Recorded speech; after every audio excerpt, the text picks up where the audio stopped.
Like many of you probably, I've been struggling since November and wonder how we will survive in this dangerous world. This morning I come to speak to you from a place of both fear and determination. I want to speak to you from heartbreak and healing, from fire and stillness. I want to speak to you about courage. Not a lofty idea, though, but a lived experience. The kind that trembles, the kind that doubts, the kind that we carry and still show up and to fight anyway. Because courage cannot exist without fear, and it does not last without tact. I came from a country where authoritarianism is the norm. We've never claimed to be a democracy. So when the dictators keep up the corruption and abuse their power, we're not surprised. We're resigned. We know there's little we can do. As an immigrant, I have put my adopted country, the United States, on a pedestal for a long time because I truly believe that in this country, no one is above the law. It is a shining beacon of democracy on the hill. So when I saw the soul of this country slipping, saw the truth undermined and cruelty tolerated and power abused, I felt the ground shifting under my feet. And I asked, is this still America? After the first time Trump got elected, I felt called to act. One night, a group of us fellow UUs from Tapestry congregation attended a Lake Forest City Council's public hearing. We stood to support the sanctuary protection and faced a crowd armed with bullhorns, shouting in our faces and invading our space. I was scared, but more than that, I was saddened to witness how quickly humans can just descend into their dark side. That night, I realized my work was more than just resisting, but to heal, to restore the basic goodness that I believe lives in the highest level of our humanity. This was why I decided to go back to seminary to become a chaplain. Instead of being a social activist, I became a spiritual activist. I believe the deepest battles are not just political, but spiritual. In the last few years, I have done a lot of work to help comfort many who are broken and traumatized and lifted their spirit. I knew this work was a long haul. I had to take baby steps. Yet sometimes I wonder, have I done enough? Now Trump is back in office again. This question weighs even heavier on me. In despair, I sometimes numb myself watching mindless TV. You probably have done it too. It's an understandable escape, but the longer I sit there, the more deeper I despair. And this is how we will lose the fire of our spirit. My friends, we're at the threshold again. To stand still is to surrender to tyranny. That's not an option. I feel an urgent need to act, to stand to fight more directly, and not with hatred, but with purpose. Standing up takes determination and courage. But let me tell you, courage is not a superhero cape.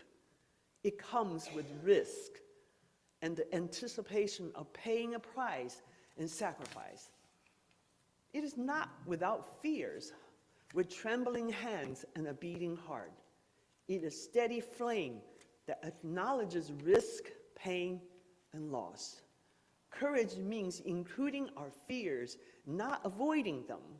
It's going ahead anyway, even when you are afraid. Leo Bascalia said, to try is to risk failure, but risk must be taken because the greatest hazard of life is to risk nothing. The person who risks nothing, does nothing, has nothing, is nothing. He may avoid suffering and sorrow, but he simply cannot learn, feel, change, grow, live, and love.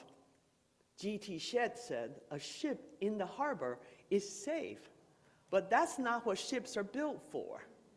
So I ask you, what are you built for?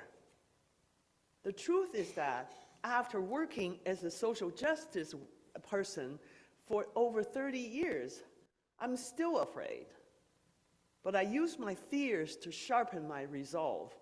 I fear physical and emotional harm. I fear confrontation. I fear standing alone. As an immigrant woman of color, these fears are not abstract. They're daily realities. Yet I must stand up to declare that I have a different opinion or a point of view. To stand up is also to say no to the unchecked power, even at a cost. Can I ask you, what are you afraid of? Here is what I know. Authenticity requires courage. Authenticity means being true to who you are and to honor the rights and dignity of others. It requires us to face those fears and act anyway. To be authentic, individuals need to accept themselves even with all their imperfections. This self-acceptance provides the foundation for courage to be true to oneself. Nelson Mandela said, I learned that courage was not the absence of fear, but the triumph over it. The brave man is not he who does not feel afraid, but he who conquers that fear. I will not stop fighting, but I just need to be smart about it. So should you. The key is to take a stand, but not get destroyed. This is when practicing courage needs to be based on a sound strategy and tact. Let's pick some specific fears and strategize a bit. First one is fear of differentiating or standing out. It is discomfort to say, I disagree, or I have a different point of view. It's the anxiety of being judged, rejected, or dismissed. This fear comes from early life experience, societal pressure, or low self-esteem. It can cost us dearly. It silences us. It holds us back when we have something good to offer. It diminishes our self-worth. When we force ourselves to go along with the status quo, we end up harming our spirit. To overcome this fear, we must strengthen our self-worth. We must set boundaries. We must say, my voice counts, my voice matters. The second one is the fear of confrontation. Confrontation requires assertive skills. Assertiveness doesn't come naturally for most of us. To become more assertive is a process that involves both mindset change and practical strategies. It is a learned skill. Here's some steps we could take. First of all, start small. Speak up in some low-risk situation. Prepare and rehearse. Plan what you want to say beforehand and rehearse it out loud, maybe in front of your mirror. Listen actively. Listen with the intent to take in other people's point of view. This can neutralize potential conflict. Set boundaries. Communicate your limits. Declare your needs and value. Learn to say no. Respect your time and energy. Lastly, build self-confidence. Spend time doing activities that make you feel more confident and capable. To diminish or overcome our fears, we can start our practice little by little with persistence. To protect ourselves, we should remember this. Courage must have tact. It means knowing how to navigate any situation with sensitivity and awareness. True courage is not just about bold actions, but also about knowing when to act with grace, speak with tact, or pause and reflect. To confront others without losing one muscle, I'm offering these tactics. First, name what we see, just the facts, not our interpretation. Second, ask clarifying questions or ask for more evidence or data. You know, those people who only watch Fox News, you have to figure out where else they get their information. Okay? Third, point out the consequences of others' theories and action. Fourth, offer alternatives for better outcome. The key is to let others know there are different realities without telling them they are wrong. If you're like me and wondering where else should you pick your fight against tyranny, thinking too big may not work. It makes it too easy to get disillusioned and give up.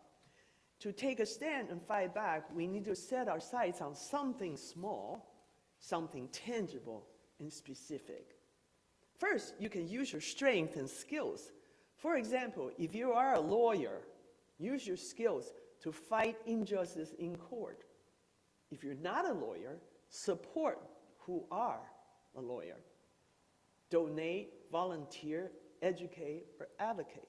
Secondly, to use our strength as a democracy is to use our First Amendment rights, freedom of expression, to go to rallies, to protest, to participate in town hall meetings, and write to our representative to let them know how we feel.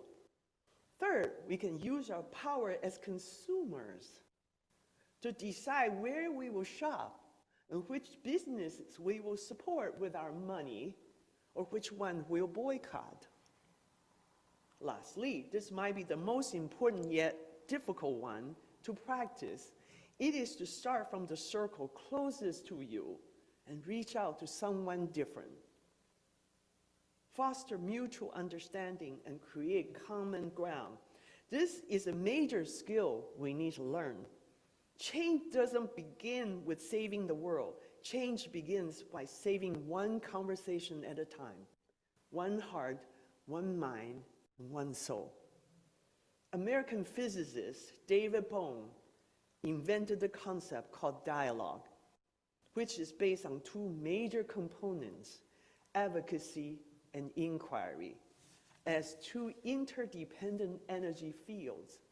The goal is to increase mutual understanding and create more harmony. Sometimes we need to do more advocacy, such as speaking our truth, championing our ideas, and expressing our point of view. We can provide evidence or data to prove our point and help other side understand and accept our position. But sometimes we need to make more inquiry by seeking to understand. Ask questions. Stay open to others' point of view, idea, experiences, and positions. Often, when the person feels their views are fully heard, they may change their position and come into the common ground with us. In the current climate, practicing inquiry might work better. Inquiry and seeking to understand is a basic tenet of Buddhist teaching. Seeking understanding requires us to stay curious. Curiosity requires us to stay neutral. This is a simple yet difficult skill to practice, especially when we are very passionate. I once taught critical thinking to a group of Pepperdine MBA students. I made them argue on one side of a civil case, then had them switch sides.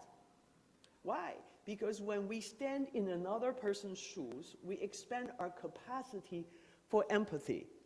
Like lawyers, they learn to see the world through opposing lenses. Neutrality is not natural. Our minds judge automatically. We naturally pick and choose what we like. But when we breathe and pause and create space, we create more choice. We can respond instead of reacting. When there's a space created by breathing deeply, we have a chance to choose to be neutral, which means not taking a position even we have one.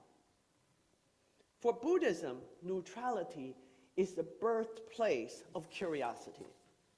To fight back, more strategic way is to step into that gap of neutrality, where we let go our position, if only temporarily, for the sole purpose of learning and seeking to understand. We must resist the trap of duality, of us versus them. Peace never grows from winners and losers. Their mindset leads only to destruction.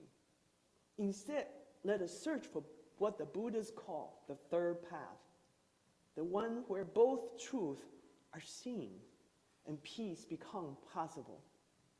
To practice curiosity in inquiry, we need to have a skill called empathetic listening. We not only will listen, but also imagine ourselves in someone else's shoes, hear the story, and feel their experience. In order to do this, once again, we need to let go of argument and the answers in our own head and be like an open vessel to take in the other person. It is not easy, but powerful. Defending the truth takes courage and tact. We may even need to be a little devious. Sometimes that means asking questions that show the other side's contradiction, not to attack, but to reveal. We inquire and ask questions just to find out how others come to their conclusion, or if they have thought about the consequences of their action or their position. We UUs are very good at asking questions and searching for evidence without increasing our blood pressure. And we should, instead of debating and shouting to prove the others wrong, we can just ask questions to show the gap between their belief and outcome. At the end, the others may not change their mind right away, but at least we have planted a question mark or a bug in their head. For example, we can ask them these questions. How do you feel about the rising prices and the economy now compared to last year? Who ultimately pays the tariff? Who grows our food after we deport all the migrants? What will happen when we get rid of research scientists at NIH? How do we protect our children and ourselves from communicable diseases when CDC stopped tracking the virus? Now, you can think of thousands of curiosity questions to ask them. The challenge is to keep ourselves cool when the answers we receive may make our blood boil. In this dangerous world, it may feel safe just to stay in the group of like-minded people, but the world will not change if we just dig a ditch and stay in it. Change will come when we're willing to risk a little more to engage the world. So before I close, I would like to come to a conclusion and ask this set of questions. Why are you willing to stand up and fight? Think about the real reason, right? What are you afraid of? What are you willing to risk just a little more? Where can you find a little more courage? How will you stay curious? You are not alone.